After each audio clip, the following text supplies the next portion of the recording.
om te dien met jou sterktes help jou floreer. Die Bybel is vol kragtige voorbeelde van mense wat met hulle sterktes ander mense of hulle volk dien en daarmee verbeter hulle almal se situasie. Eintlik moet ons sê dat hulle juis op hierdie manier die Here dien met die sterktes waarmee God hulle geseën het. So iemand is byvoorbeeld Nehemia. Die volk Israel is in ballingskap, maar Nehemia kry die geleentheid om Jerusalem se mure te herbou.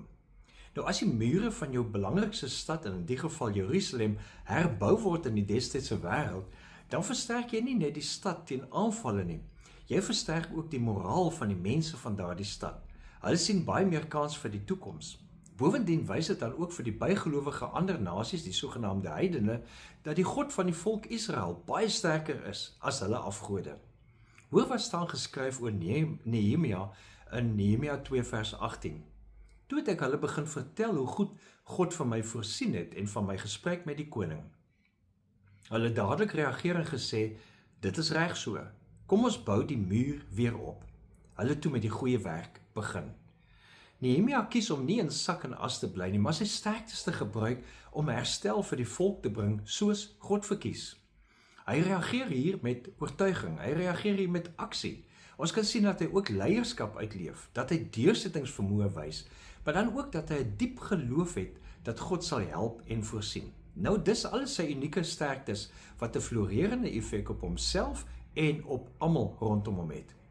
Nou ons leer uit die positiewe sielkunde dat ons floreer wanneer ons hierdie karaktersterktes identifiseer en doelbewus toepas. Dien volgens jou sterktes is dus 'n bron van persoonlike vervulling en juis ook van geestelike oorvloed. So wat sou jou sterktes wees?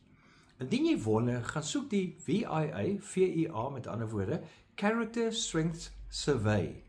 VIA staan vir Values in Action. Nou dis ontwerp deur Peterson en Seligman. Dis gratis, so jy kan dit invul daar en gaan kyk na hierdie toets van 24 karaktersterktes om te identifiseer wat is jou top, noem dit maar 3.